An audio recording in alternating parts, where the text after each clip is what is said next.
Oh, there we are. Good evening, everyone. Just We're sitting finally here there. enjoying, just sitting here enjoying StreamYard, spin around and around trying to connect. Good to see y'all. I'm Clay, joined by the lovely, gracious, sweet, kind, warm, generous, gentle, Right. sweet E Train. I'm doing my Superwoman pose. I've had a day, y'all, so if I just like lose it, it's fine. I will be fine. Yeah, she's got a big week ahead and is been trying running around trying to get all the last minute stuff done and get everything packed and wondering if she's got everything packed that she needs, and so she's And scheduling and rescheduling and scheduling again and changing my trip again and all those things. yes. It's been a day. So but it's good to see y'all. Melissa, good to see you, and Sky and Jane. Always we appreciate y'all being Hi with us guys. tonight. So I need to do something while everybody's up here. Hang on. You keep doing what you're doing. keep doing what I'm doing. Mm-hmm. Well, I hope y'all have had a good week. um, We actually got some rain here. We've been a little dry for a few days, few weeks. And so we got a little rain yesterday. We were thankful to see that. Everything's looking a little bit greener, a little bit prettier today. So it's been a good day. Um, I've been working on some regressions, which I'd be glad to share with you, but it would bore you to tears. That's the good thing about my job. I don't ever really have to worry about somebody going, "Well, what'd you do today?" because they just really don't want to know. Um, but I love the job. It's a small pond, but I enjoy the hell out of it. Hope y'all had a good day and are having a good week so far. Last Saturday was supposed to be a two-part talking about living frugally and then bumping up income, trying to look for, alternative or additional income streams. Well, never really got to the income part. And we've talked about a number of times how it's important these days to try to develop some, call it, I guess, side income. For most people, the average person, expenses are soaring, wages have not kept up. And historically, they rarely do with inflation, because inflation hits you first and you don't get the raise till the next year while inflation is still going higher. So even if you get inflation raises, they're at least a year behind. And generally, I've fussed about the CPI a number of times, not accurately reporting the true inflation rate. So um, even the increases a lot of people get in wages or salaries aren't sufficient to actually keep up with what they've experienced as far as inflation increases. Every time. Can't get those darn Canadians. I think Jane may have gotten one now. I'm not sure. Oh, shit. I didn't turn this volume down. Let me check. um, Maybe we could email support and see if if they can't do something to allow us to direct who gets them.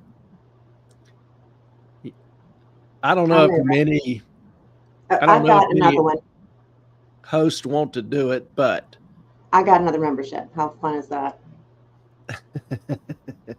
So yeah, that stupid. just yeah, that shouldn't count. But Sandy got So one, who and did? Jane got one. Sandy, Jane, and Ah, Gail, and Mrs. Mick. I don't. I can't read it that well, and I'm not gonna say the word that I think it is. So we're gonna say McCont. We'll go with that. we'll go with that. Now,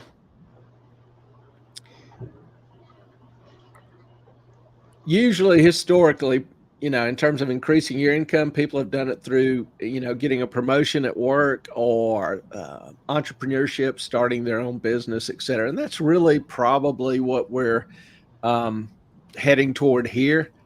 And I will freely admit, it's easy to give out generic advice. My advice to students when they're, sit in my office wondering what they ought to do with the rest of their lives is I'll, just it's kind of trite, but I'm kind of serious. Find something you love to do and figure out a way to get paid for it. But that really doesn't help many people. So thought we'd just kind of throw out some suggestions that have helped us and the channel, or that have helped, people we know. Now for the YouTubers, we're just going to share some things that are working for us. We are still figuring this out. It is a different world for me. I've talked about that a couple times. So Ellen really has kind of, whatever progress we've made, I've got to give her props for it. Because Thank you. And, I know I'm still learning, and I think, we're both still learning as far as how to grow a channel. But one thing that we, have kind of discovered is you need to post regularly. Well, a couple things. One, you need to post regularly. One, it signals to YouTube's algorithms that your channel is active and supported by the creator. Kind of hate that term, but I don't know of another one.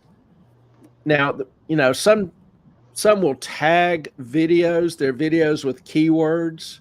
We've tried this. We've tried not doing it. It doesn't really seem to have an impact either way. You're probably, yeah. No, it does, as long as you only use a few, but you have to have a title and a description. If you don't, I just haven't seen any. I haven't seen any difference in hours or viewership. Maybe it does, but there's, like Ellen said, you're better off using them in the titles or descriptions rather than just the tags. Now, Ellen tracks this a lot closer than I do. So if she says it helps, I would probably go with that. Many people will say a way to grow your channel is to collaborate. But it's hard to do if you're a small or a new channel.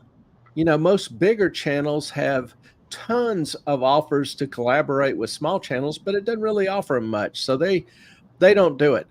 Maybe you can try to start collaborating with some other smaller channels and help each other as much as you can. But, I don't think until you get a decent base that collaboration is going to be of a big help to you. No. Now, what we've really kind of discovered is one thing that makes a big difference is shorts. Shorts are videos under 1 minute, and it's strict, 59 seconds. You got to make sure it ends by then. But YouTube will plug whatever, advertise the hell out of those. And this is just an example of one that put up recently. So far, this is what I wanted you to notice. We've had nearly 140,000 views, and actually, this is a week old. Yeah, I took, because this was for Saturday night, so we're probably over 150,000 views now. I don't know. I can tell you here shortly. But that's a ton of people watching, and that really has been. And you can tell. We're getting some subscribers off of those shorts. It's 209,000. 209,000 now. Mm-hmm. And that really has been a big key to our growth, to a lot of the new subscribers that we have. So if you are trying to get a YouTube channel started or thinking about one, you want to spend some time coming up with interesting shorts. That you see, or that you can create yourself. Ideally, it would be better if you created them yourself, but sometimes that just doesn't get the draw. we don't create many short. I mean, it's not our content we create shorts out of, but we do, take content and edit it. Usually either from, a House hearing, or congressional hearing, which is completely public. So anyone can take that. And then there's a Ron White video that kills it all the time. I don't know why. That probably has what, 1.3 million views, 1.5 million views since February. No, hang on. I mean, it like Ellen says, it's getting 30,000 views a day, 15 to 30,000 views a day. It's just, it's crazy. It is. Let me check lifetime.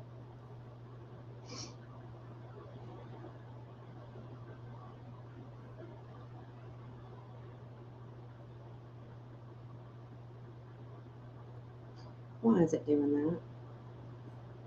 Just because you want to get it up quickly. Oh, that's the other one. Hang on. Shorts. That's what I wanted. And it's a good idea to link your shorts to a longer video. Yeah, if you can, like take a fun little excerpt that'll draw a lot of attention and then link it to a longer video, because the hours on the shorts you don't actually get credit for. Unless you're trying to get ad revenue from the shorts. Yeah, but you don't get ad revenue until you have 4,000 hours of viewer. Not with the shorts. You just have to have 10 million views in 90 days. Well, 4,000 hours or 10 million views. We've had 1.6 million views on the Ron White video in 133 days.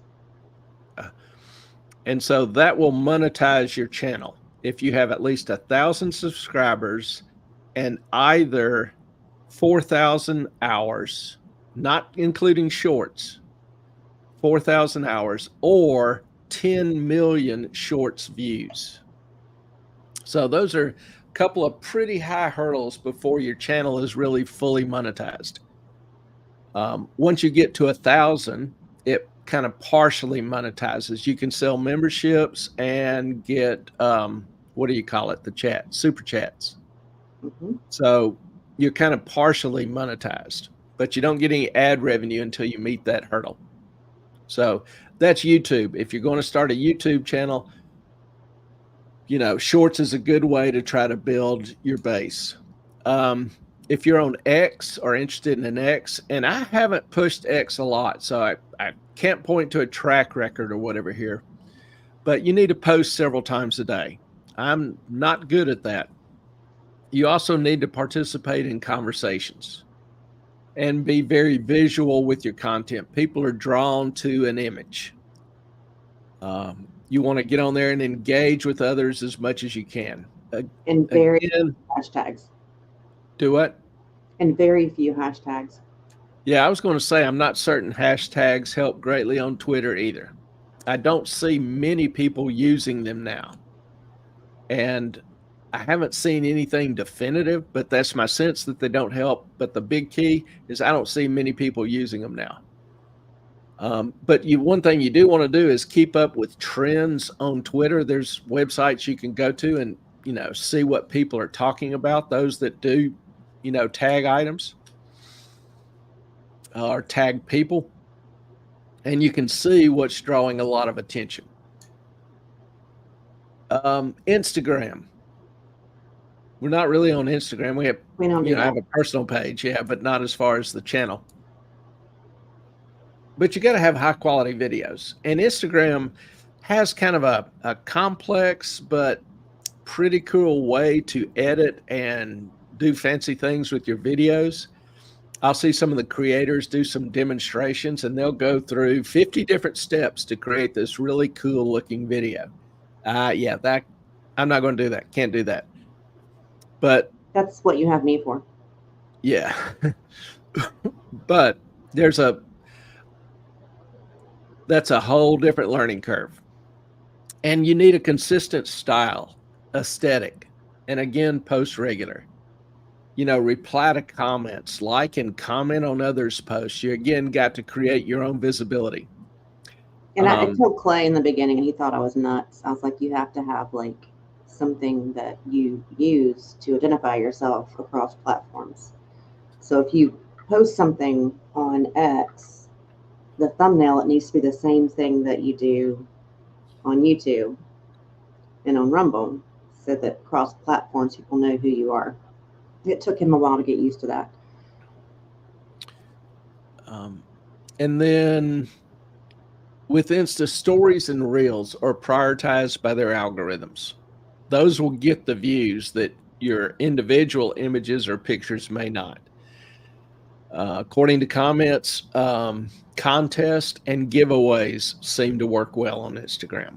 So some other things, I've had some friends, for example, that retail goods. Now, I think I told you about the young lady that started selling vintage clothing, did pretty well off that. But you can find companies now that will drop ship clothing. So if you find a cute item where a third party handles the inventory and shipping, or something like print on demand, you sell customized products like t-shirts, hats, etc., without holding inventory, that can produce some revenue for you. Cute designs. There's, a lot of these little cute memes and cliches. You'll see people printing up t-shirts. Mm-hmm. You can take advantage of some of that as well. So, certainly not an exhaustive list, but if you find something you like, probably other people will. And when I said if you find something you like, it made me think one of the greatest investors of all time, portfolio managers of all time, is a guy by the name of Peter Lynch.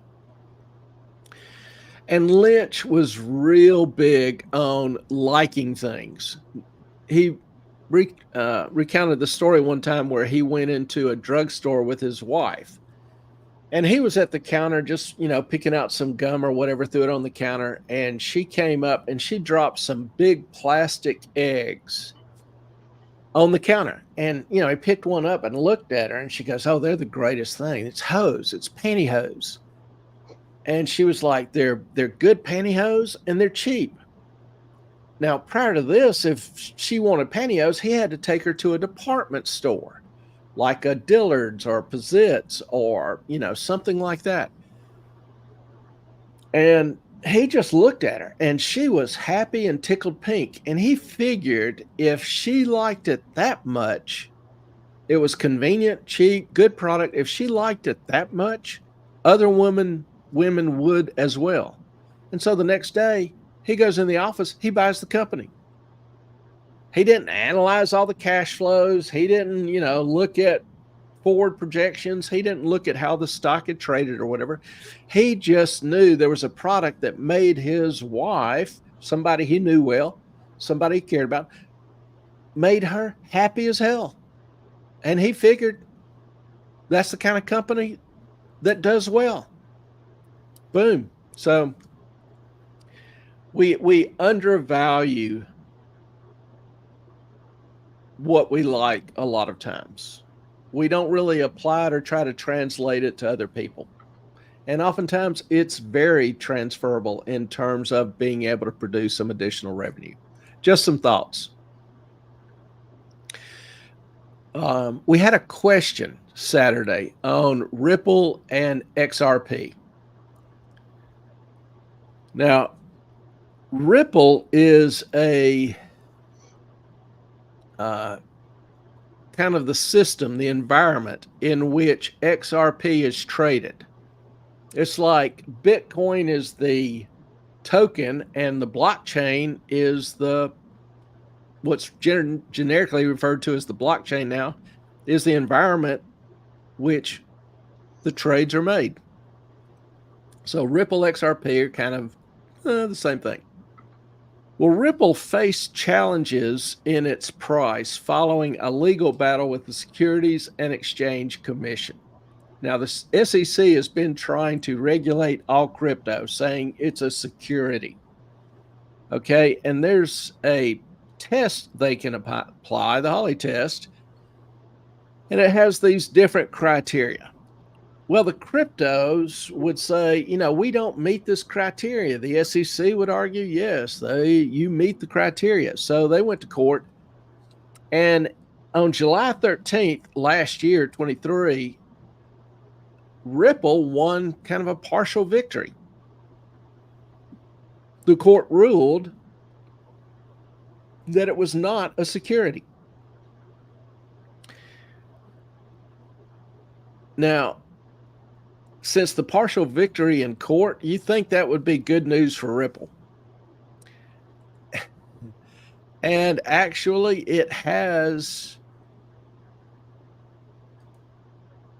or it did have kind of an immediate bump. But since then, it's kind of trended downward, and it still continues a general downward trend.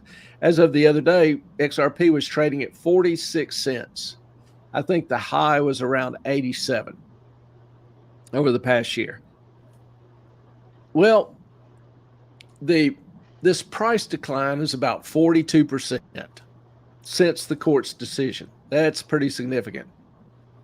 And that's kind of the funny thing about crypto is good news doesn't always translate to increases in prices. A lot of other thoughts, a lot of other, conflicts going on. On-chain metrics looking at XRP. Ellen, do you want to say something? I was just going to say it reminds me of Shiba Inu.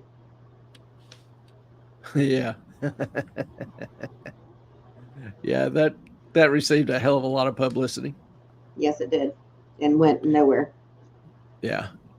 But looking at XRP, one of the stats that, I look at or track is the 30-day average of 24-hour active addresses that are active 24 hours a day, who really are actively trading the crypto, and then look at a 30-day average. Well, this average has fallen from 195,000 addresses on January of 22 to about 29,000 addresses. That's not good. That's an 85% decrease. Now, Ripple, the technology is not all that bad. It's actually pretty decent. It was designed as a replacement for the SWIFT system. Now, the SWIFT system is the electronic exchange to handle transfers of money internationally. So if you want to wire $1 million to the Ukraine, you would use the SWIFT system to manage that transaction. Well, Ripple was to serve as the next stage in development, the next progression for the SWIFT system. To be serve as an intermediary for the global transactions. The idea was to try to streamline and expedite cross-border payments. With SWIFT, it can take several days or up to 2 weeks to get your money. If you're at a bank in the middle of, Hungary somewhere, Cebu or some small city, and you want money transferred, it may be immediate or it may take several days or even a week. That's the problem. You can't really control that. Well, XRP was going to be a much faster, much more efficient way of transferring the money. XRP is kind of novel because it was designed specifically for this purpose. To create a monetary system based on the kind of standard criteria for the blockchain, social and business relationships. So it was going to be a more efficient alternative to Bitcoin.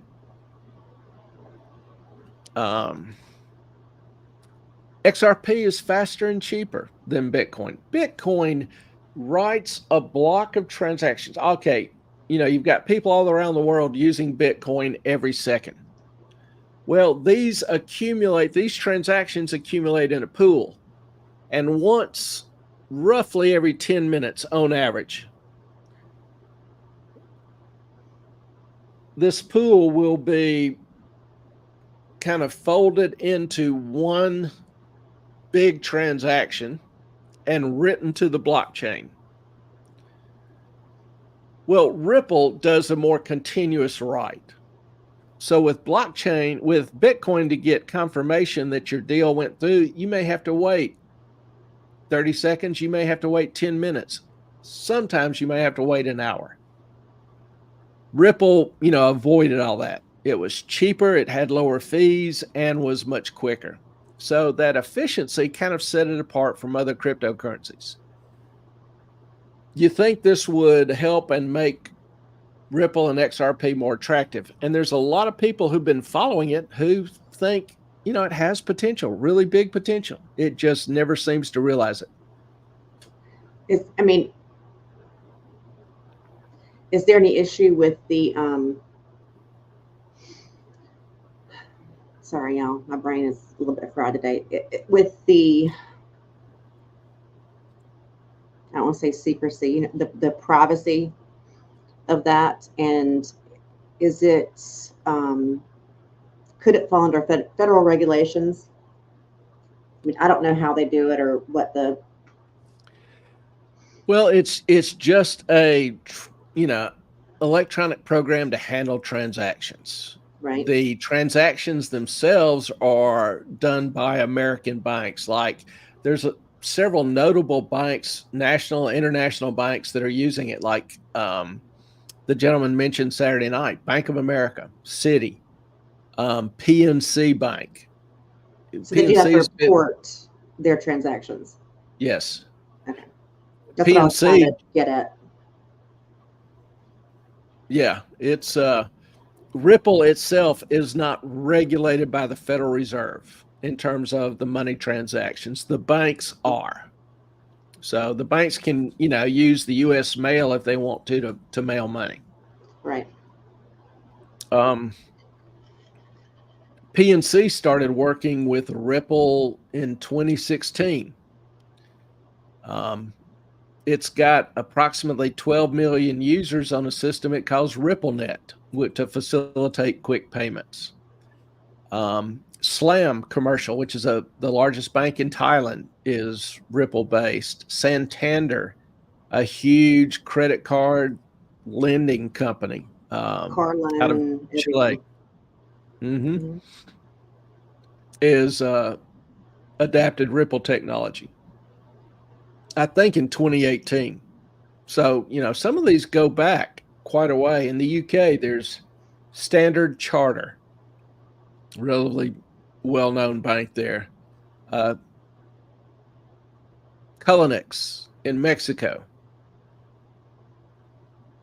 So, a lot of these have adapted the, Ripple XRP liquidity system. So to facilitate cross-border payments.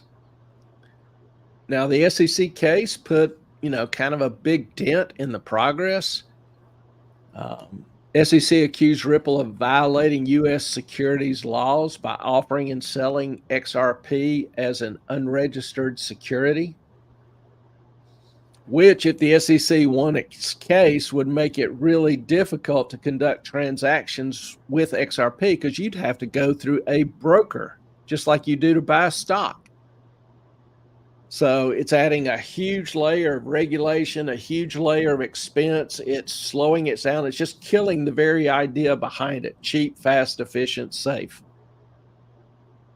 But like I say, a federal judge in, I believe it's California, ruled it wasn't a security. And then last October also ruled that the SEC can't appeal the decision. So that was pretty much a major defeat for the SEC.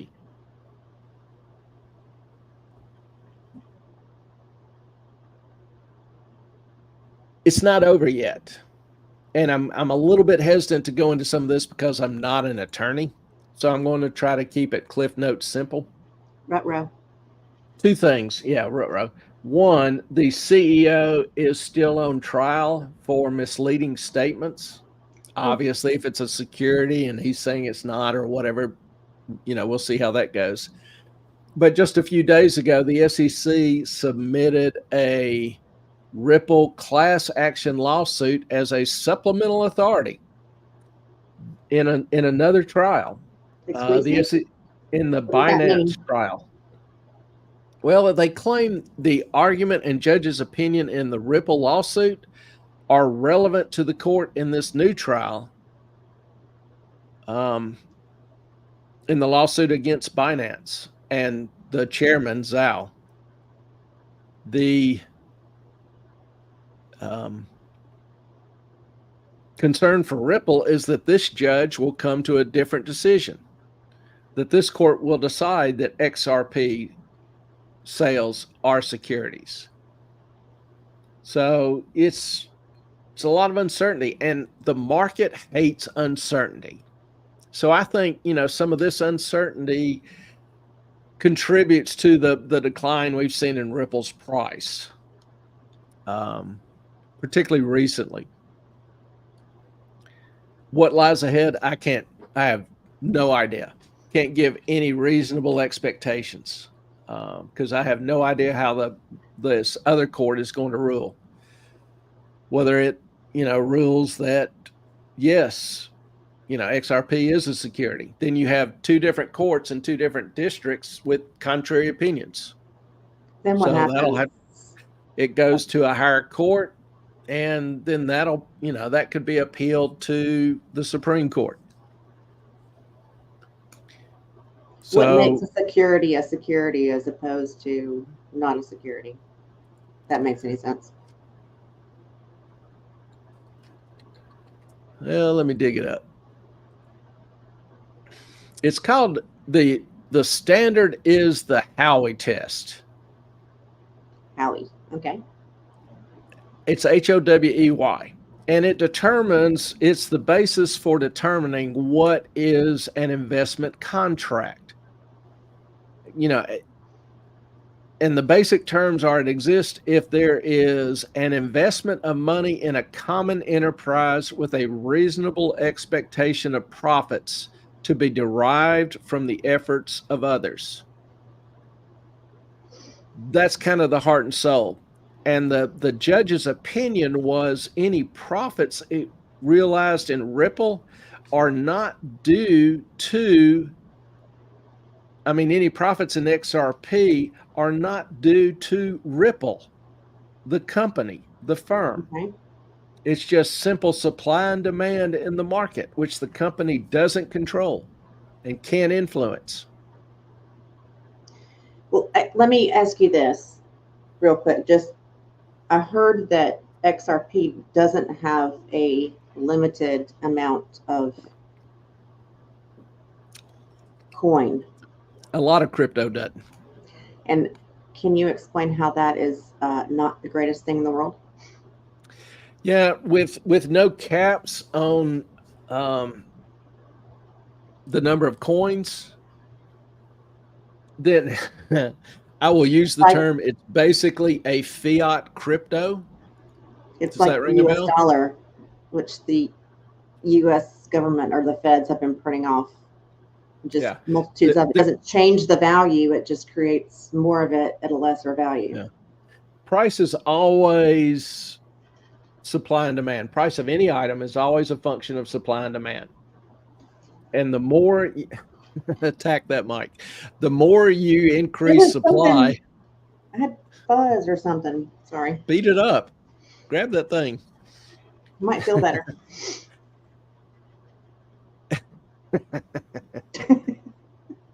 No comment. I lost my train of thought. Anyway, supply and demand. Supply and demand. Yeah. So if you increase supply without a corresponding increase in demand, then the price drops. The price is lowered. Now, I don't know whether Ripple has a supply and demand constraint, that supply increases as demand increases. I don't know. If so, that would tend more to keep it in a price range. There's some criteria used to guide production of new XRP. I just don't know. So I'm just kind of speculating here. I don't know if it has that, or I don't know if it's just the CEO's decision to, print another billion tokens. Don't know. Well, I know that like you and I had talked about Bitcoin and how it's created when the blockchain, not when the blockchain, but when the thing is solved, Yes. The right? thing. I'm Yes. I'm not an expert on crypto. I mean, I know That's the okay. ideas of it, but and I was reading somewhere where that was, because it's a limited supply. And I'm like, doesn't that make it more valuable though? Well, there's a reason why XRP is trading at 50 cents and Bitcoin's trading at 63,000. There you go. Bitcoin total production will be capped at 21 million. Right now it's at 19 million. And the way new Bitcoin is introduced is you have to earn it. So the algorithm has a problem to solve. And all of these people in the Algorithm. system, That's it. algorithm, and all these people in the system try to solve this problem. It's mathematically, computationally complex. And so it takes a lot of computing power. Well, the first one to solve it is the one who gets to take all the transactions from the pool and group them into that one big transaction and write it to the blockchain, add another block to the blockchain. When they do that, for that effort, they are paid and new Bitcoin is issued. So the amount issued is cut in half about every 4 years. I think it started out at, what did it start out with? I used to know this, and now the numbers are getting confused. It was six and a quarter. And just this past couple of months, you had that halving, as it's called, where that payment is halved. So now it's 3.125, I think. Like a stock split. Right, like a stock split. But it's kind of like a reverse stock split because every halving, half the amount is issued. And that halving is going to continue every 4 years until the 21 million total limit is reached. And I mean, it'll be fractional shares before long, in 12 years. Well, now you can buy fractional shares. Well, yeah, you can. Money. Yeah. Yeah. But in terms of the payment for solving the problem. Mm-hmm. So, I mean, when it started in 2009, you got, I don't know, 30 Bitcoin at a nickel a piece. Now you get 3 Bitcoin at 60,000 a piece. I wish I was that pizza delivery guy. Yeah, really. For those who don't know what Ellen's referring to, the first business transaction recorded with Bitcoin was a guy that wanted to buy 2 pizzas with Bitcoin. This was in 2011 or 12. I forget the exact year. But he put his little proposal up on a blog, and a couple days later, somebody took him up on it. And there are pictures of the pizzas. His little son's hand is grabbing toward one of the boxes. But he got 2 pizzas. I think it was Papa John's for 10,000 Bitcoin. All right, 10,000. That was probably the most expensive pizza in history. Because right now, the value of those 2 pizzas, that 10,000 Bitcoin, 10,000 times 60,000, I believe is 60 or 600 million. You're the math guy. I don't know. Yeah, let's see. Um, Jane, help.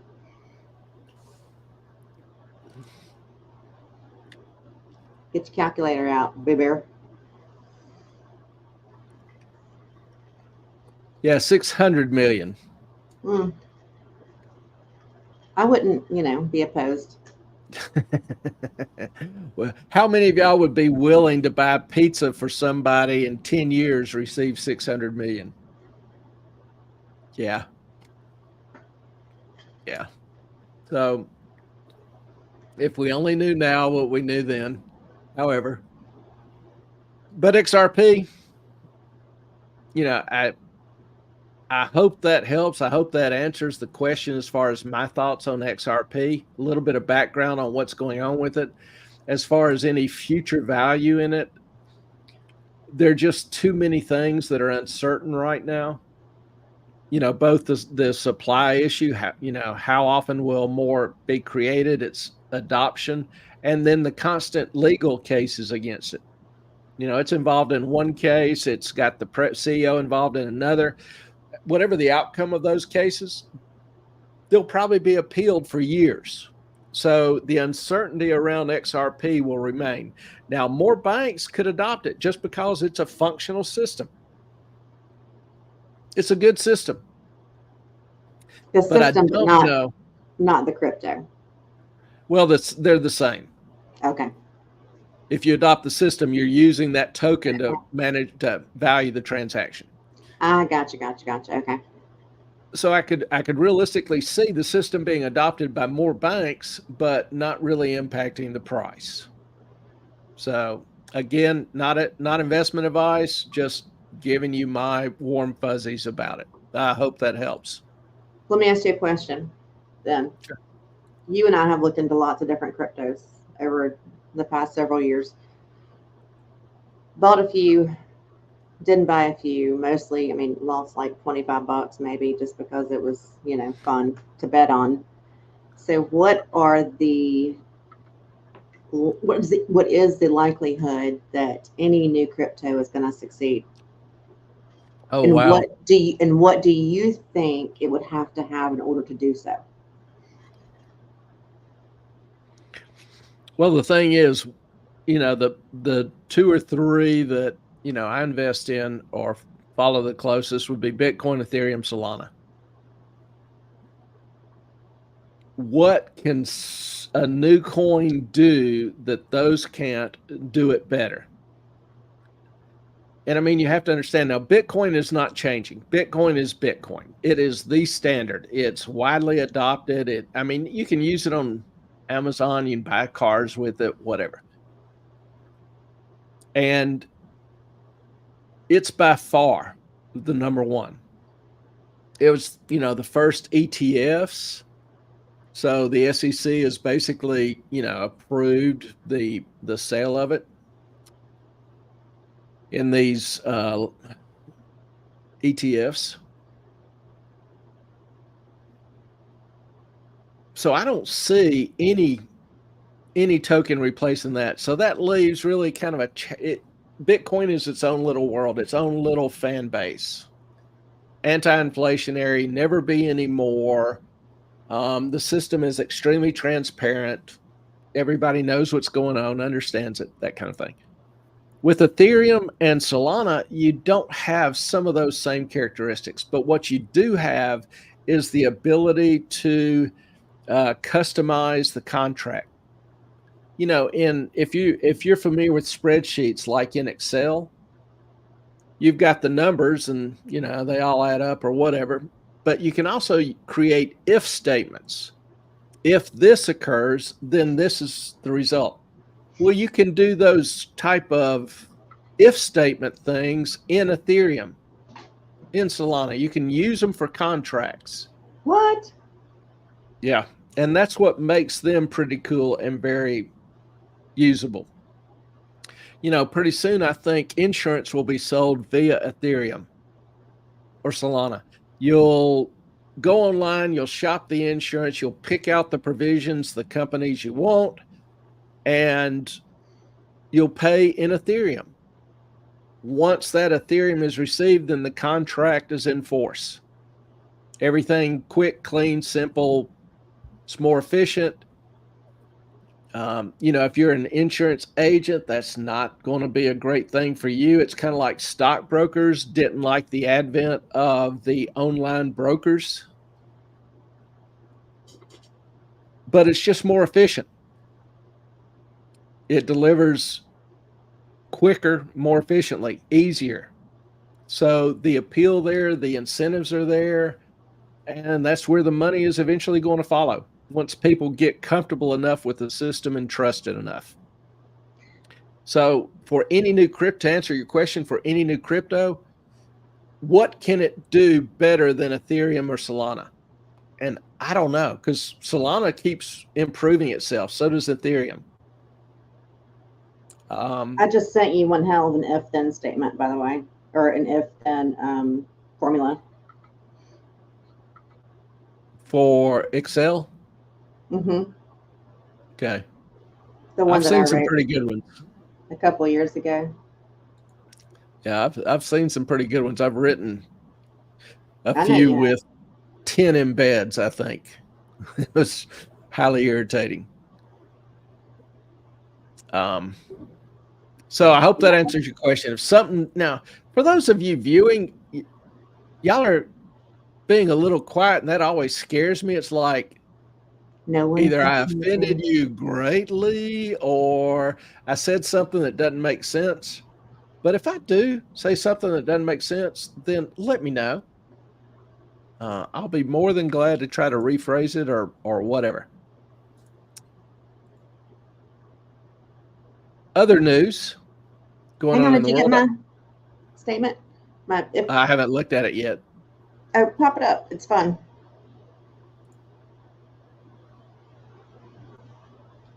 Oh, this is interesting. All right, I've got to save it first, then I can open it. It's kind of stupid, but I have to do that. I understand.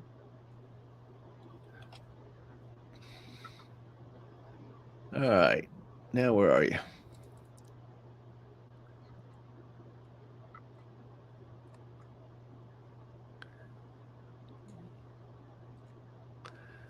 There it is. You gotta blow that up though. That is blown up. Okay, so you see equals if Yeah. and all of those things, and equals if and at the bottom. See the last piece? Yep. Down here. Mm-hmm. So those were all kinds of different sheets and all kinds of different columns. Yeah, this is a good example of why you either love or hate Excel. There's really no in between To me, it's if you fun. use it. Yeah, but if you're trying to debug this, you're going to be miserable for a long, long time. I rated it took me about an hour, and because I was told it could not be done. The whole point of this was to extract information out of QuickBooks that it would not give you. We were trying to separate parts for technical use as opposed to parts for commercial or residential use. Does that make sense? Yep. So this was the formula, and they told me it couldn't be done, and I was like, there you go. There it is. And that's how it's done. That's how you do it. So it was lots of if and if ands to make that happen. Well, thank you, Jane. It is impressive. It was I was just like, I know I can do this, jackass. GB wants his slow cooked chicken. Well, you better give him his slow cooked chicken, or he's going to have a teeny fit. We can't have GB wanting here. No, but I did have to write this in Word because you can't fit all that in a formula bar in Excel and check it. Follow it. Yeah. Yeah. So That's pretty cool. thank you. All right. In other news, I Was he saw staring this. at me? Huh? Listen, he was Oh, staring at me. GB, he wanted his chicken.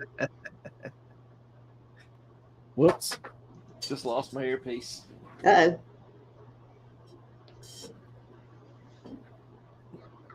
I don't know about y'all, but I don't really like these hard plastic ones. I like the little soft rubber ones. They stick better in my ear. Anyway, not a big concern.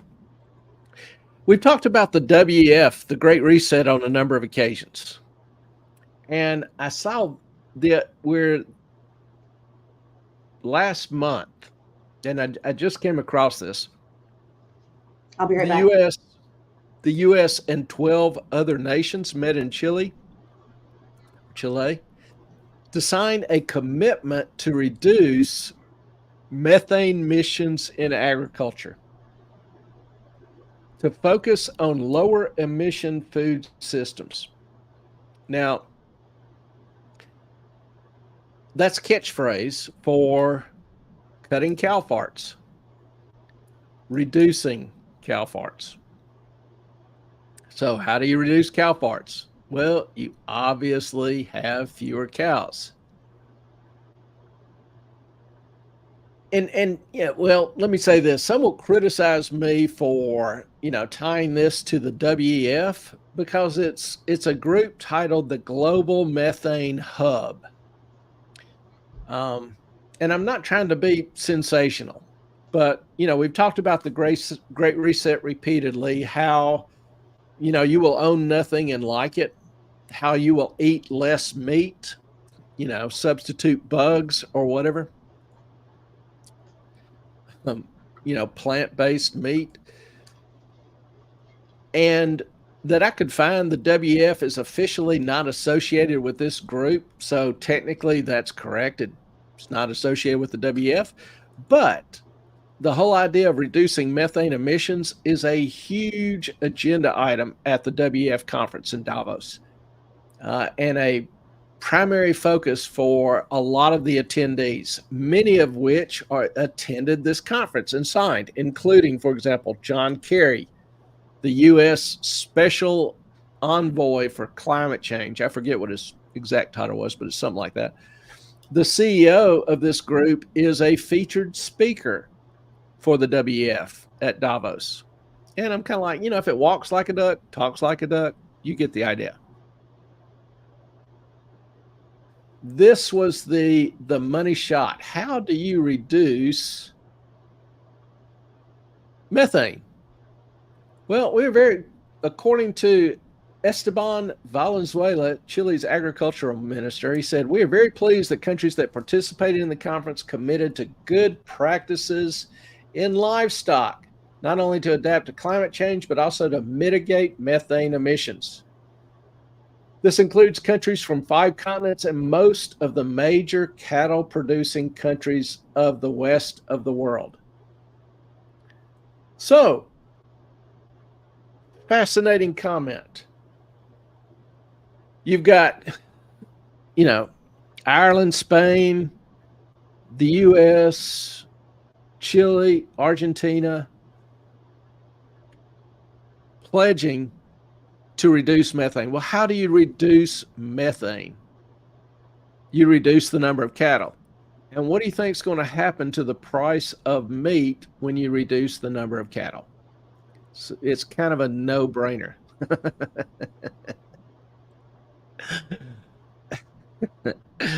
Melissa, I love you. I bet Highland cows fart glitter. That may be the best comment of the night. But be that as it may, there is a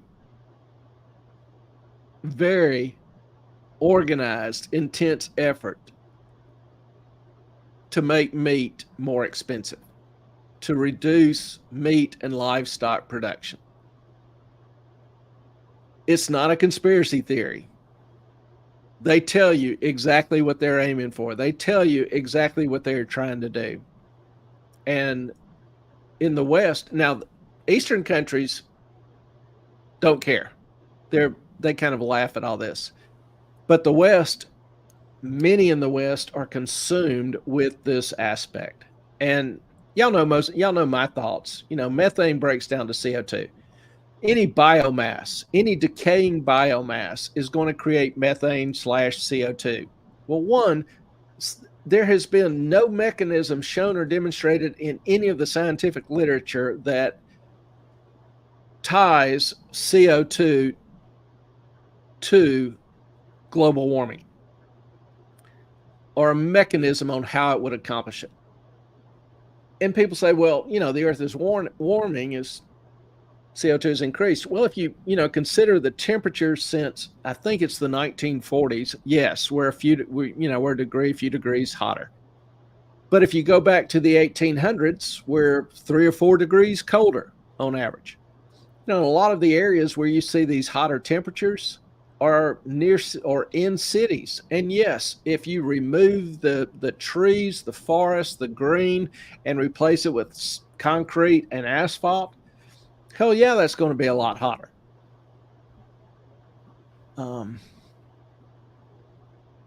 So any decaying biomass, grass grows, wheat grows, weeds, whatever, grow in the summer, spring, summer.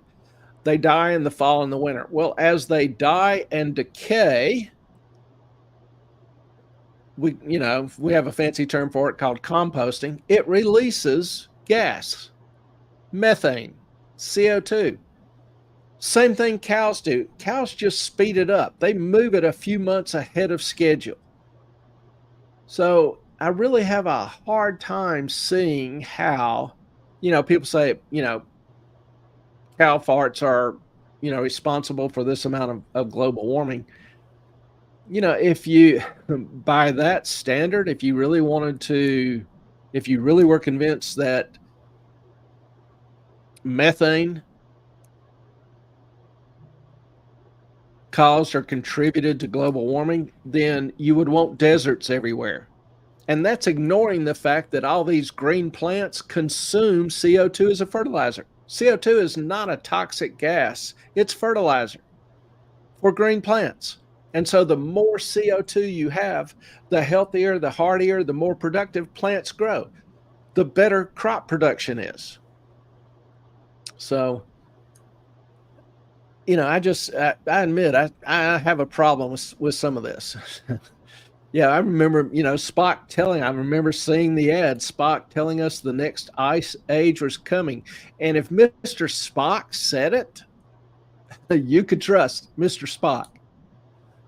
The dude, and I will admit, I can't even think of the actor's name. I still always call him Mr. Spock. He had a great voice. Anyway.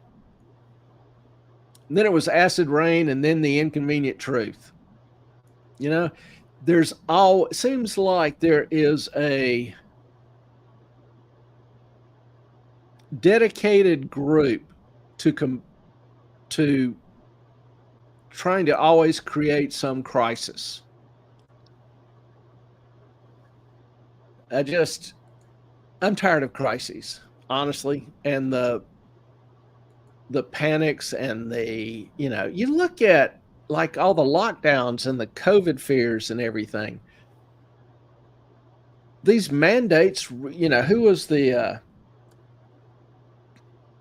governor? I just saw a governor commenting a few days ago on lockdowns, talking about, maybe it was Cuomo, talking about during the lockdowns and all, there was no law.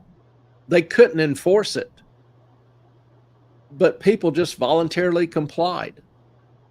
And, what can you say? Leonard Nimoy. That's the dude. Great voice. Melissa, now you're going to have to help me on the emojis. Is that V? No, that's the Vulcan. Dr. Spock. Yes. I didn't even know that was an emoji. Learn something new every day. Thank you, Melissa. So, I thought that was a little bit interesting. You got Western nations now signing agreements. It's not a treaty. It's not necessarily legally binding, but they again demonstrate, the leadership of these countries demonstrate their goal of reducing cattle production. Live long and prosper. Jane, my Amish neighbors did not comply, and neither did I. I didn't where I could. Now at school, in order to, kind of ridiculous, in order to have classes in person, you had to have space between each student, and then all the students had to maintain their mask. And I'd be, 10, 15 feet away from the students. I had to wear this plastic face shield.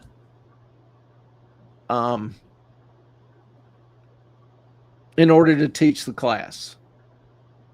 Dumbest thing I could ever think of. I would end up pulling it up because, my voice would echo in it. So I just end up pulling it up, kind of wearing it on my head at an angle. But it was the dumbest thing. And the kids were all like, this is the dumbest thing. Now we know, or, I think more people understand there's absolutely zero science behind that instruction.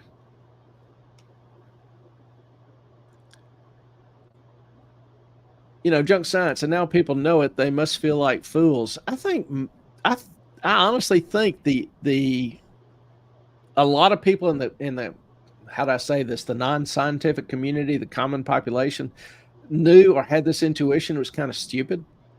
To me, the fools are people that ought to feel like fools are the scientists who so positions in politicians in positions of high influence who so vigorously advocated it. Now, I saw the former Japanese Minister of the Interior apologize to the citizens for it and for advocating the vax. He apologized, said he had bad info and he was wrong. I can't say I've seen any in America do that. But there's a lot of apologies owed. It did a lot of harm to the students, to kids, to society as a whole. And there's a lot of groveling that ought to occur. This was probably a dog flu, not from a bat, because COVID dogs became so popular because you were allowed to walk your dogs but couldn't walk your kids. So the dogs did it. Yeah. And, it's just, some of it was just contemptible. You couldn't go see a dying family member. Or if you had a kid in the hospital that was injured, you couldn't go see them. It's just, anyway. I saw that and I thought it was interesting. Some other kind of fun stuff that I noticed this week. Jobs. Good old jobs. Now, I've talked about the hokiness of some of the job numbers before. And so we're going to continue on that for a second. Looking at recent data produced by the Philadelphia Fed, who each Fed kind of has its own area, does its own kind of analysis, has its own niche. Well,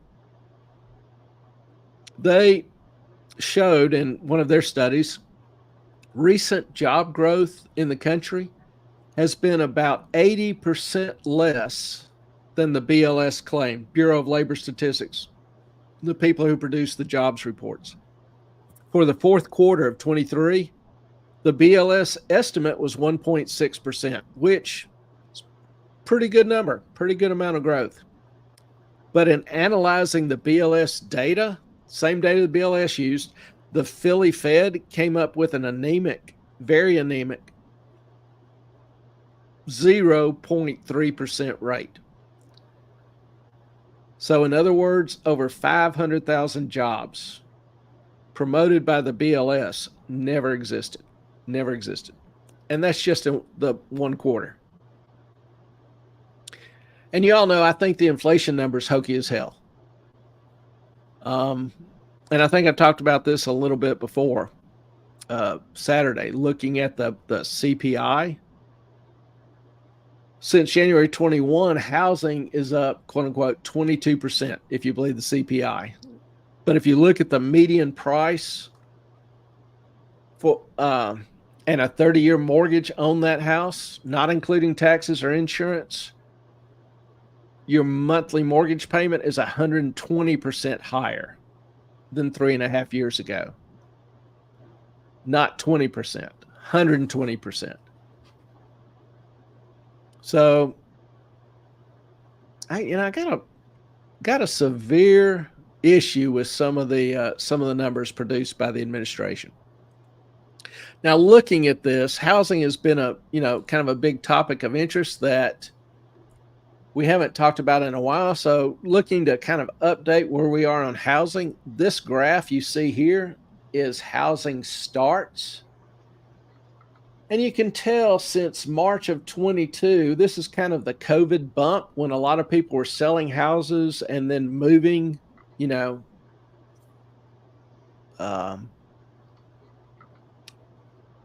lot of people moving from New York, Philly, California, etc., to a little bit simpler, more quiet life, maybe. But you can tell the trend has been relatively consistent. There's some seasonality in the numbers, but it continues its downward trend. It's down to 1.28 million units, and excluding the COVID plunge, that is the lowest level since May of 2019. So that's over 60 months. That's kind of starting to indicate something. If we take a look not only at new housing starts, but sales of existing homes, yeah, those continue to be miserable. Pretty damn miserable. Continued its downward plunge, which, considering these two, bring us to the median price of a house, which continues to rise. Median price rose last month to $419,000.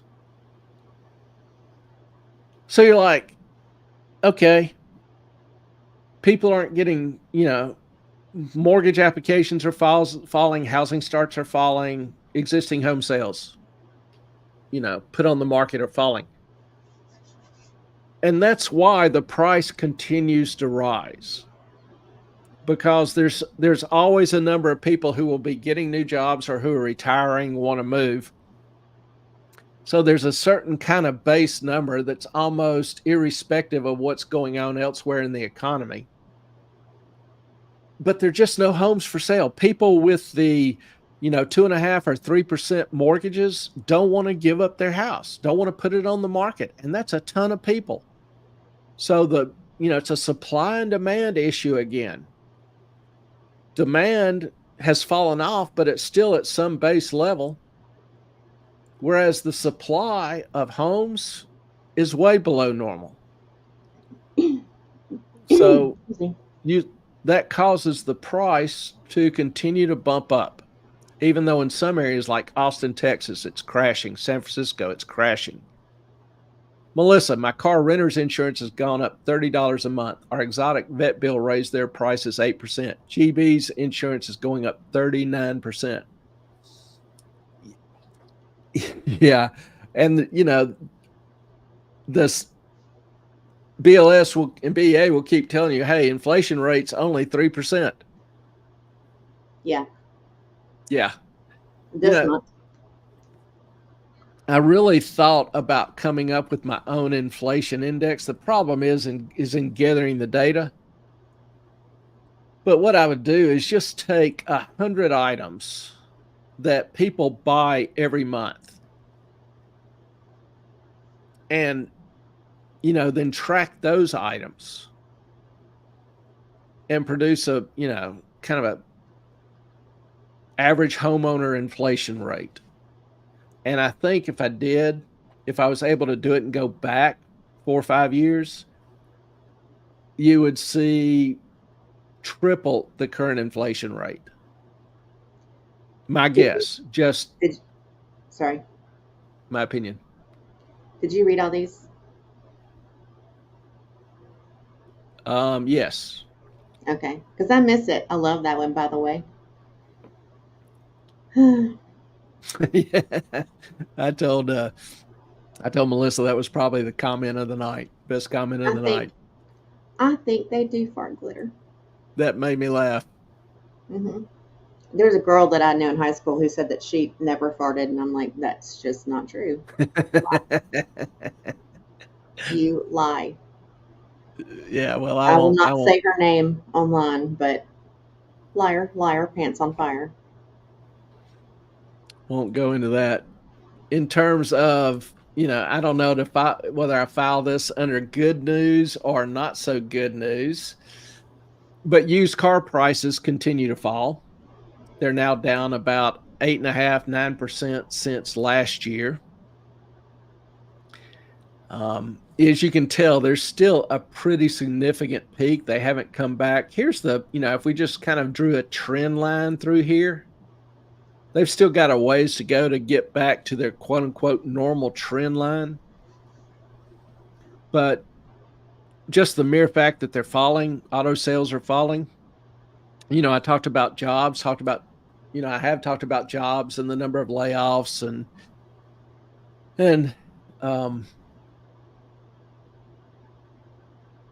issues in a number of industries. I wouldn't be surprised to see car manufacturing the next to start announcing major layoffs because none of the dealers are selling anything, particularly the huge investments in EVs. They just are going nowhere. Nobody wants an EV now, which is just fascinating because 2 years ago they were all the rage. And so, car values are falling. So is that a good thing or not so good thing? Kinda both.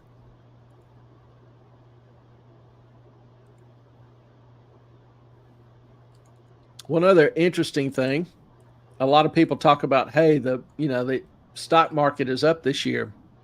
What is it, 15%? I can't even see those low lines. Yeah, it's probably a little hard to see. I can blow them up a little bit. Is that a little better? Meh. Yeah, I guess. This basically goes back to 2013, whatever. These are the different components in the S&P 500. You've got tech, financials, healthcare. That's what I mean by components, the different industries that comprise the S&P 500. Companies will fall into one of these industries. And as you can tell through, 2016, 2018, you see tech kind of spreading. Well, let me back up. Each one of these lines shows the rough percentage that it is of the S&P 500 index. And the interesting thing, or the scary thing, depending on where you are, is if you look at all of the industries except this green one is tech. All of the industries are kind of trending down since basically March, either flat or down since March of 23. The only one that is up is tech. And if you'll notice, tech continues to soar. It's now just about 35% of the S&P 500. If you kind of hone in on that, there are three companies that account for that rise. You've got Nvidia, you've got Apple, you've got Microsoft. And they account for just those three companies account for 21% of the index value. Now, if I look at this, and I couldn't really go back much farther because tech hasn't been in vogue. Well, probably only since 2000.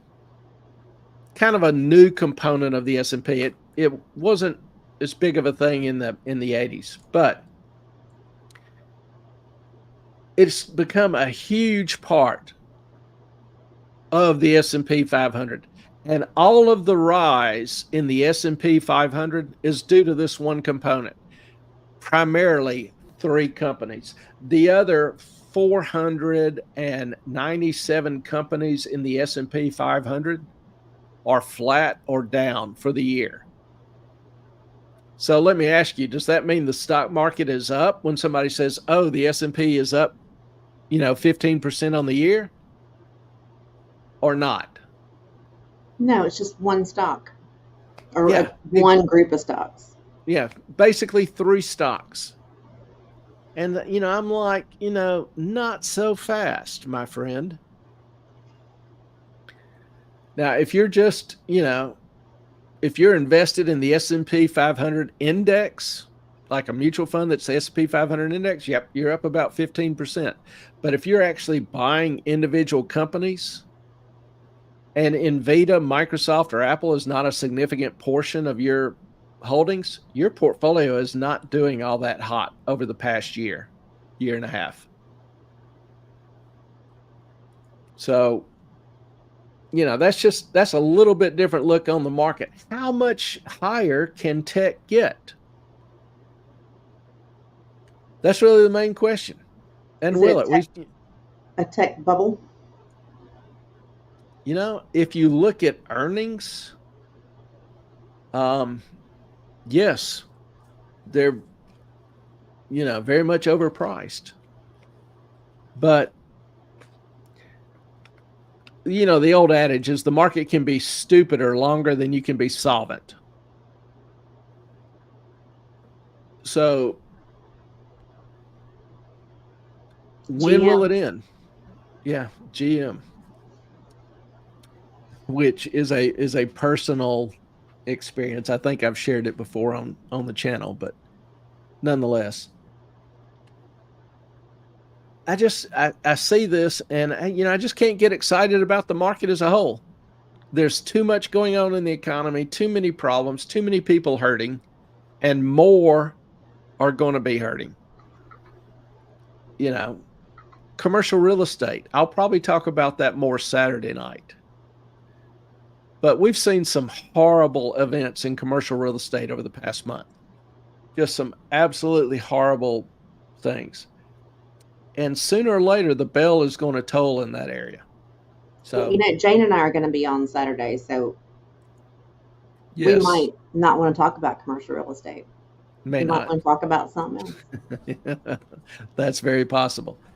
And I didn't know if y'all definitely were going to be on, or just might want to video it and then edit it and then broadcast. I didn't come to the solar cooking, but I'm going to be there. So Jane's going to be there. Yeah. Obviously, it's her house. It's whatever y'all want to do. Oh, I'm flexible. It'll be fun. So, anybody have any questions on anything I've covered so far?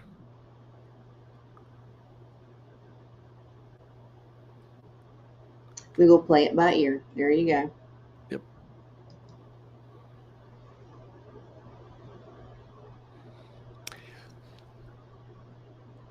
I don't have any questions. Okay. I'll ask you a lot of questions thus far. Yes. Just trying to see if anybody else had anything.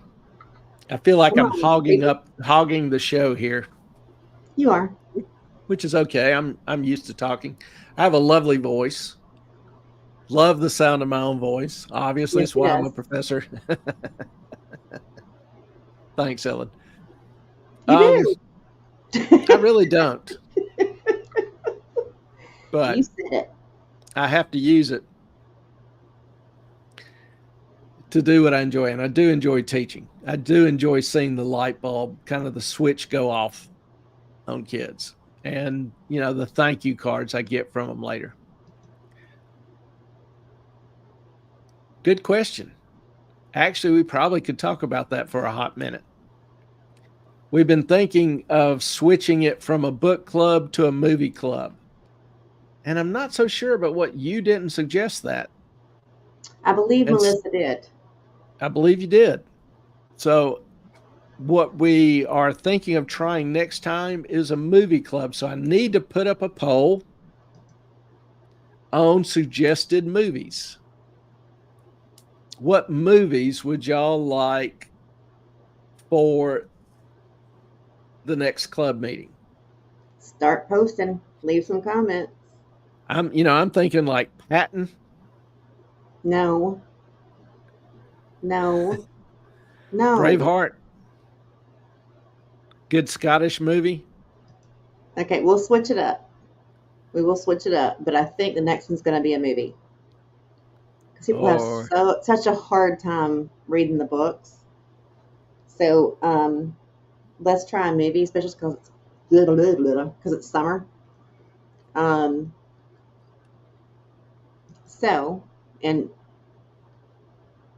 Sky said we want to hear the expert. That's why we're quiet. all right, Ellen, you need to talk more. Oh, I'm not the expert. Oh, wait, hang on. Wait. First one. Braveheart is great. It is. The Expendable. Are you writing these down, Clay? Yep. Okay. I was also thinking Casablanca. The Boys in the Woods. Expendables. Mm-hmm. The Expendables. Boy in the Woods.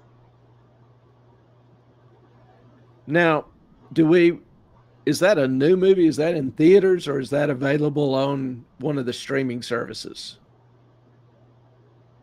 Yeah, because we can't make anybody go to the movies. Yeah. Okay, another great.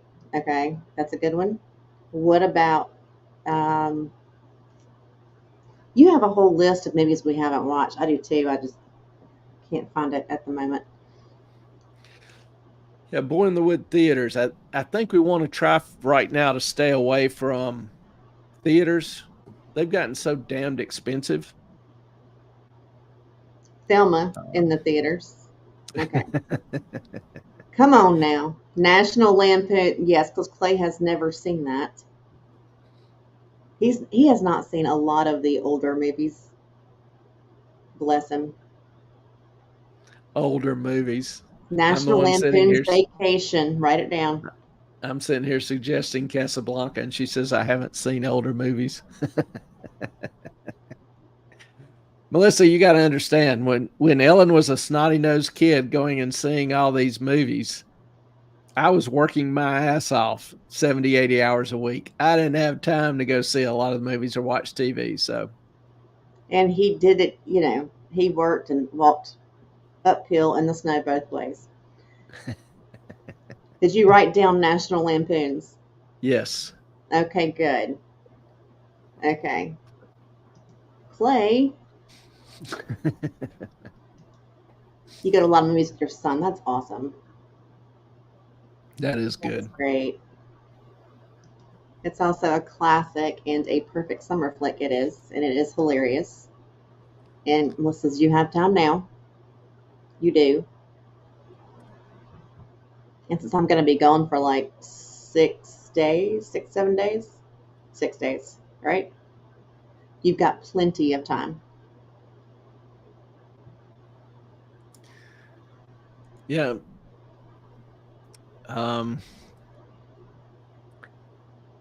You have plenty of time. No excuses. How about the good, the bad, and the ugly? Jane, Weekend at Bernie's. That was pretty funny. Write it down, Clay. He's never seen any of these except for the ones that he suggests.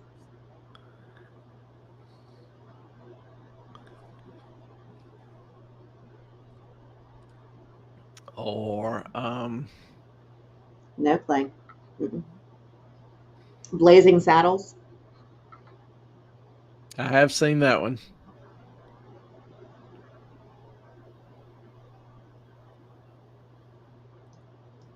Write it down.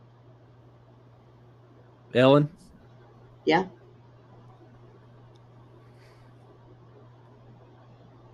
How about Back to the Future? Eh.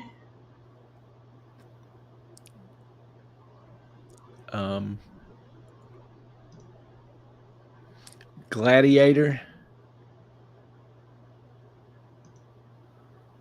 everything that Clay, Lake Placid, starring Betty White. There you go. Oh my gosh, y'all are like going nuts here. Write it down. Write them all down.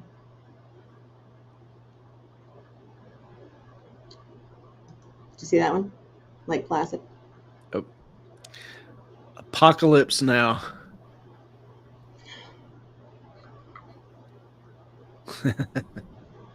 Thing about Apocalypse Now, it is actually a deep movie.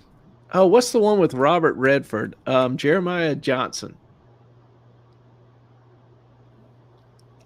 Anyway, all right. I've got the Gunga Den.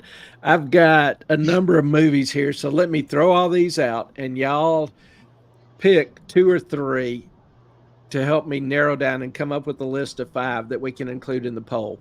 Well, you can Okay. do a poll on those, can't you?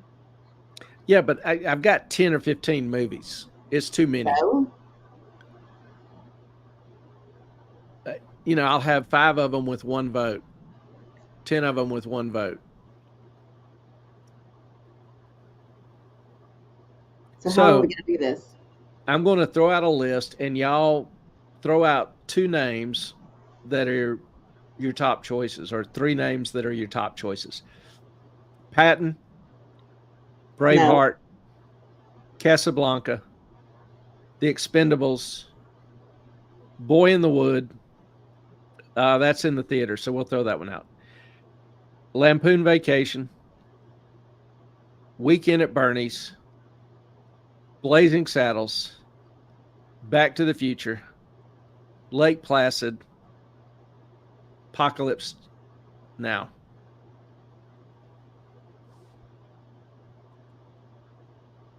All right, throw out your.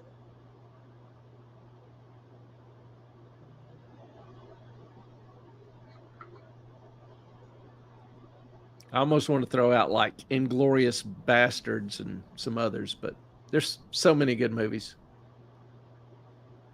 But throw out your top choices, and let's try to narrow down this list a little their bit. Choices. We're gonna have to do a poll.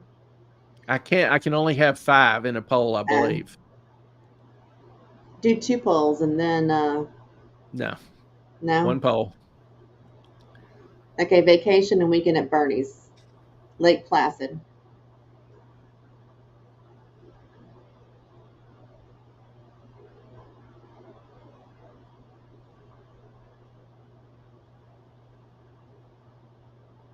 Who else wants to vote? Ellen, what are your 2 or 3? I don't think I've seen Lake Placid, so definitely that one. Weekend at Bernie's is great. And I will go with Vacation.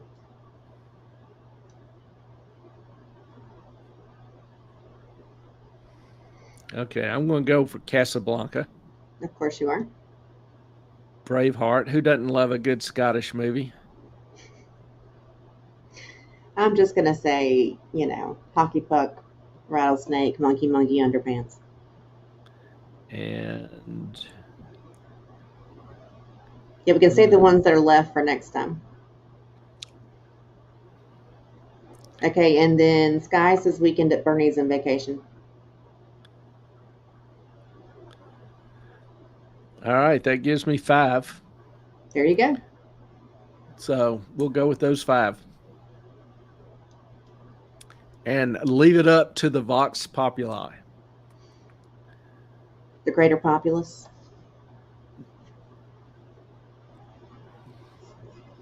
Oh, something else I saw that I thought was mildly interesting was Freddie Mac. Let me throw this out while we've got a little time. Freddie Mac, which they're best known for their role in the subprime crisis. Them and Fannie Mae produced a lot of the toxic waste or mortgage-backed pools that ended up going belly up during the subprime crisis. So what's a mortgage-backed pool? Well, you'll take out an individual mortgage at your bank, and your bank makes a number of other individual mortgage loans. Then the bank will sell these individual mortgages to a trust or a pool. Hang on, Moffett.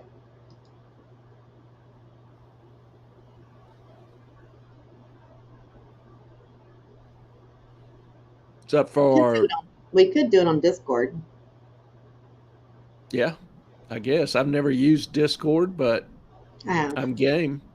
Let us know what you guys want to do. Yeah.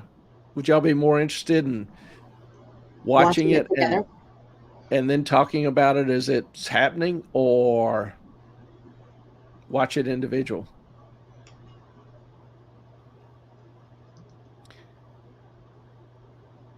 While people give us some feedback on that, I'll continue with this. Okay, sorry. So all of these individual mortgages are sold to a pool, a mortgage pool. This pool is known as let me back that up. This pool is a trust, and it will sell shares of this trust, rights to the cash flow. These are the securities that banks buy. So sometimes banks produce an excess of mortgages. Well, some banks aren't able to sell enough mortgages. When I was trading derivatives, for example, Southern California, that had basically Silicon Valley, was exploding. You know, companies were growing like crazy and huge demand for houses and mortgages, loans. Northern California, on the other side, had no home growth. And so banks really didn't have many mortgages. They had to buy more securities. And the securities that they bought were agencies, treasuries, bonds, and these mortgage-backed securities. So the mortgage-backed security is simply a pro rata share of this trust, this mortgage pool. Now, you can take that mortgage-backed security. You own a share. There might be 1,000 or 10,000 mortgages in this pool, and you own a percentage of that, small percentage. That's a mortgage-backed security. Another option is to take this mortgage pool and cut it up into different derivative securities. And we won't go into all the different derivative securities, but you have different levels or tranches.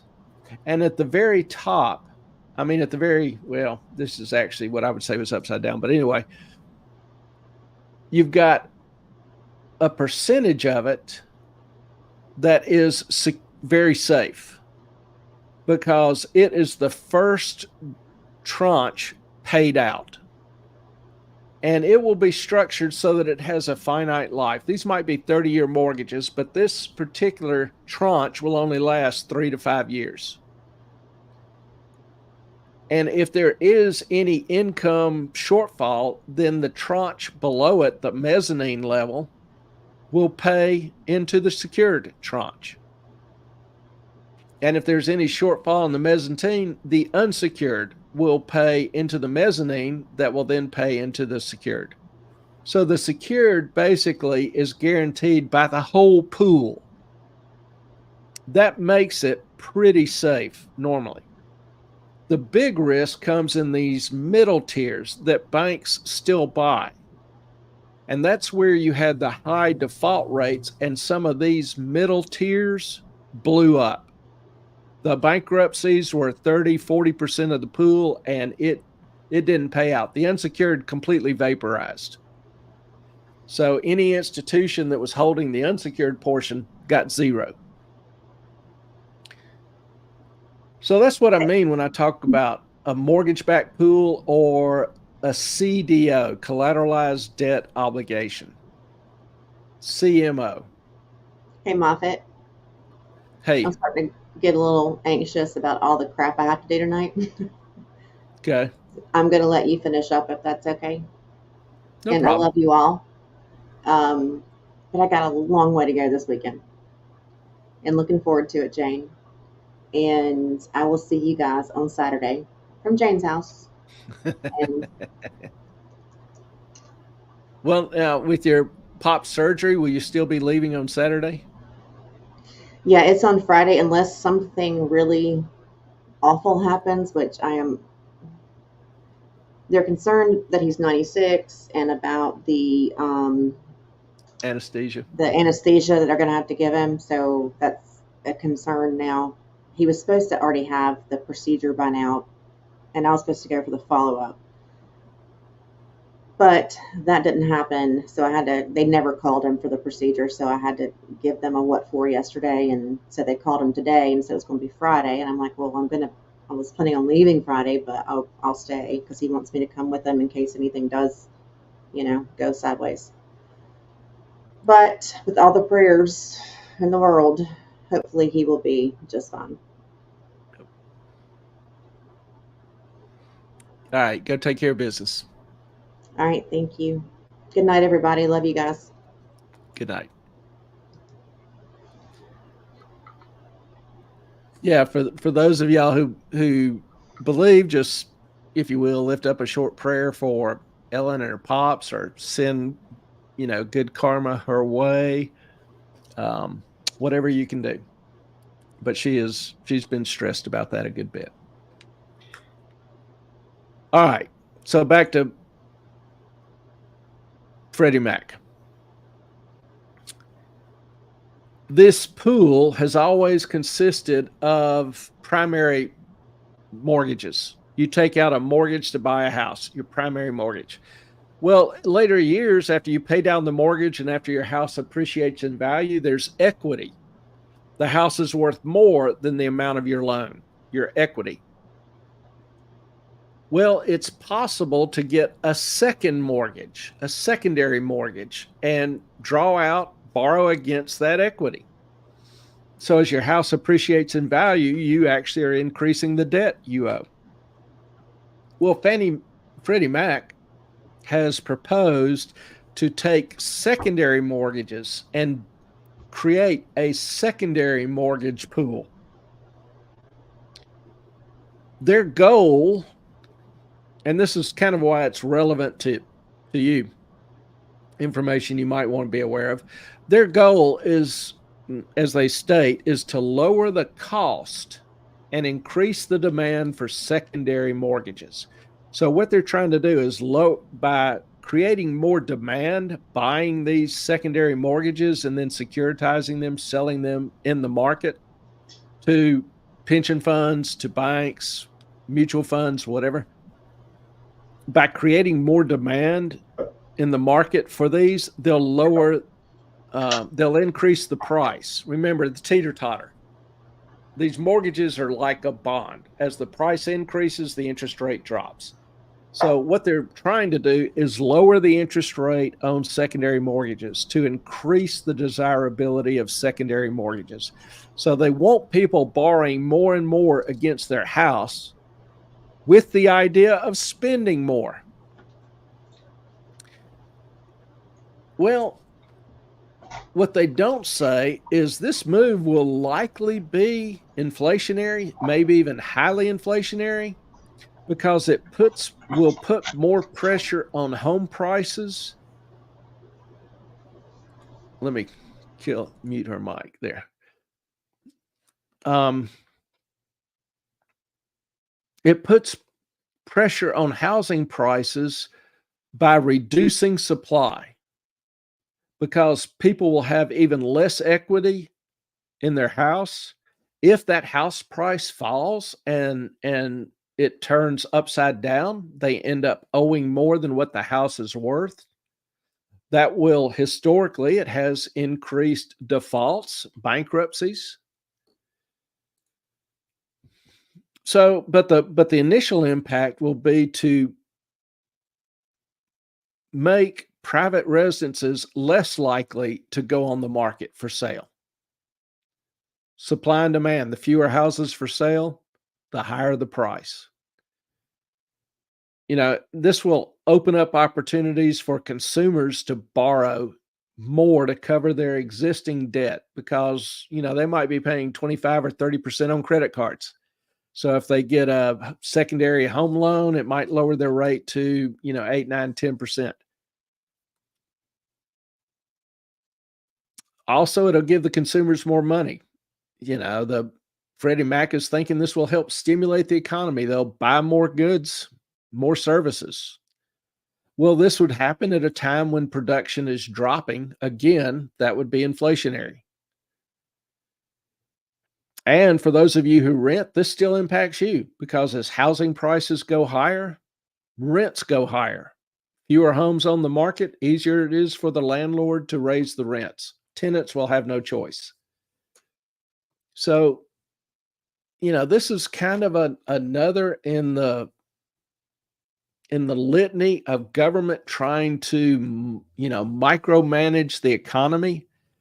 And the more it gets in the economy, the more it tries to manage the economy, the worse things get for the people, poor and middle class.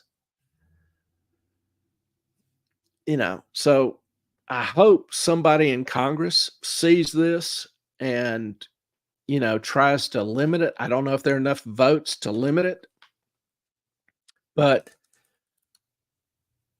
it's just not going to end well.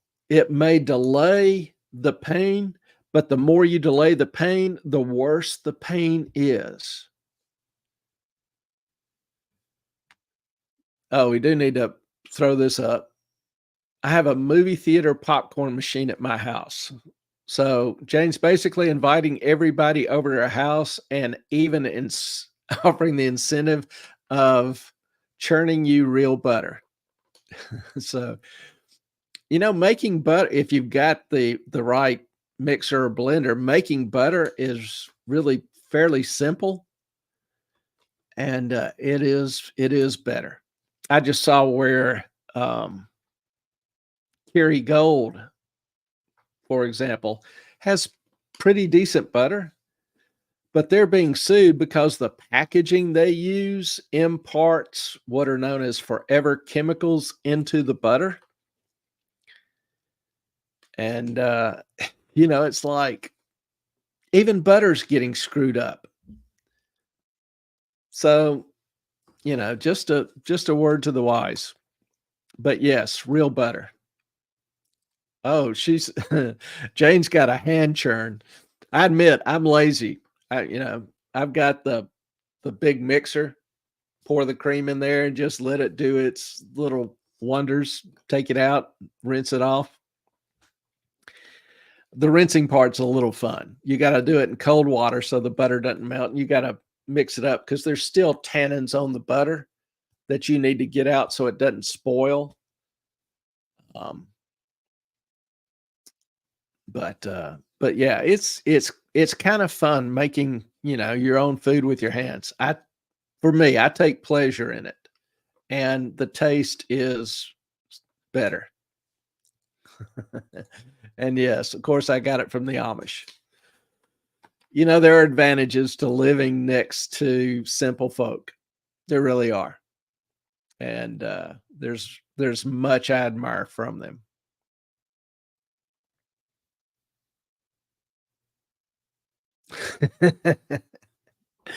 Using a mixer, that's cheating. I grew up shaking cream in a jar to make my butter. Yeah, I have not seen that method used, but yeah, you could do it. But yeah, how long did it take you to shake in order to get it to turn, to separate out the buttermilk from the butter? That'd wear the hell out of my arm. So yes, I'm a cheater and I'm proud of it. Technology is not always bad. And I will admit, it's a very traditional mixer. So technology going back to the 50s or whenever. It's the butter workout. You're just on a roll tonight, Melissa. We did that in elementary school and they just kept passing it around the room. It took a while for us to make butter. Why don't they do that still? Why don't schools like have a little garden for the kids and, teach some basic, practical skills? These are our arts. We're kind of losing skills. We're kind of losing. And, I think the kids would have a blast doing it, getting a little dirt under their nails on occasion. Good for them.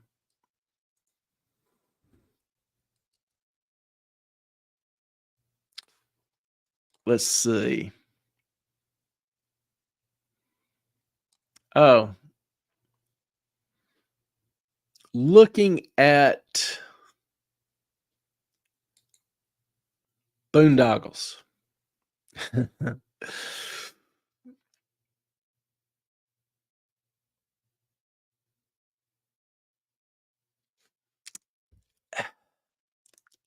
I had a picture, but I don't see it. Anyway, I've, in the past, I picked on California. Hey, Melissa, we still love you. Picked on California. They're like their train. They've only built less than 60 miles of structures since it was approved in 2008. Got 119 miles, quote unquote, under construction. Well, the cost of the construction have gone from 8 billion to 35 billion to the last estimate was 130 billion, which it'll increase over that to build the train from San Francisco to LA, high speed rail. Also kind of knocked Newsom for his being in year 20 of his 10-year housing plan to house the poor. $24 billion later, zero homes built for the poor. Poverty continues to increase in California. There's a lot for me to, kind of knock there. But expanding the horizon a little bit here, we're not going to knock on California anymore tonight. We're going to shift our eyes to the current administration, to Uncle Sam. If you remember 3 years ago in the mighty infrastructure bill, there were repeated and numerous promises made to deliver high-speed internet to every American. Every American. Well, $43 billion later, zero Americans have high-speed internet due to this bill. It's now likely, quote unquote, not going to happen until 2030. Apparently, DEI, climate change, and justice have impacted hiring for the job. That's kind of, when I say justice has impacted hiring, that's slang for hiring ex-cons to handle the work.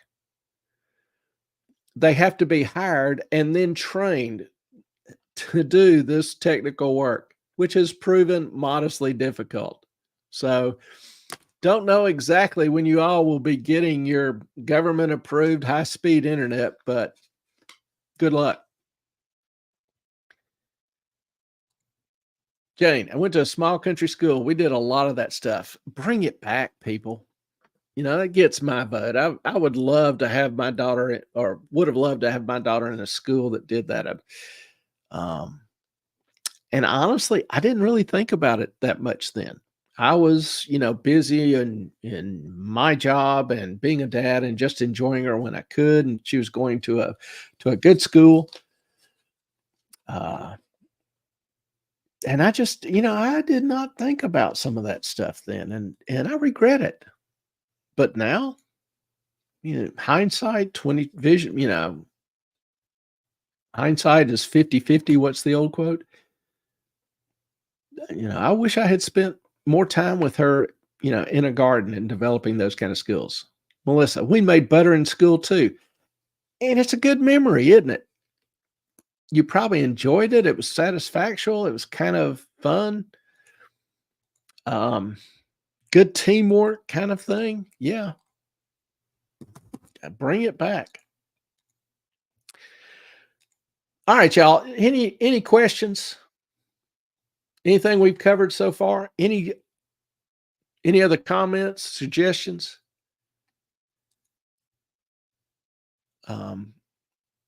I feel a little guilty. It's Tuesday night Q&A, and I've mostly hogged the time, but gotten some, will admit, gotten some pretty damn good comments from y'all. And, I've enjoyed it. It's made me laugh. And it's brought some good thoughts. So I'm going to go check on Ellen, make sure she's got what she needs. And trying to think, I need to check a couple things in her car before she hits the road as well. So, but if y'all have any other questions, feel free to email me, moffatonmoney@gmail.com, or DM me at Twitter, moffatonmoney. Please hit the like and subscribe buttons before you take off. Also hit follow on X. I keep calling it Twitter, but on X. And I will look forward to seeing y'all next this next Saturday. Don't know exactly what the format's going to be. We'll have Ellen broadcasting live from Janes up in Pennsylvania, so that ought to be a hoot. And y'all do keep Ellen in your mind as she is making this trip. She's going to the other side of the state here and then driving up to Pennsylvania. So it's a couple good drives for her. Y'all, thank you so much. Do appreciate you. Hope y'all have a great rest of the week.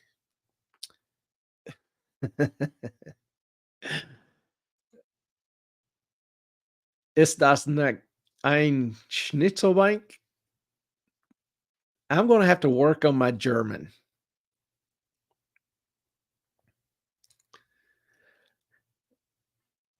Jane, pray for sun. I've been praying for rain down here. That seems a little weird right now, but I'll keep it in mind. Do hope it is pretty for y'all, so y'all can do the solar cooking without interruption.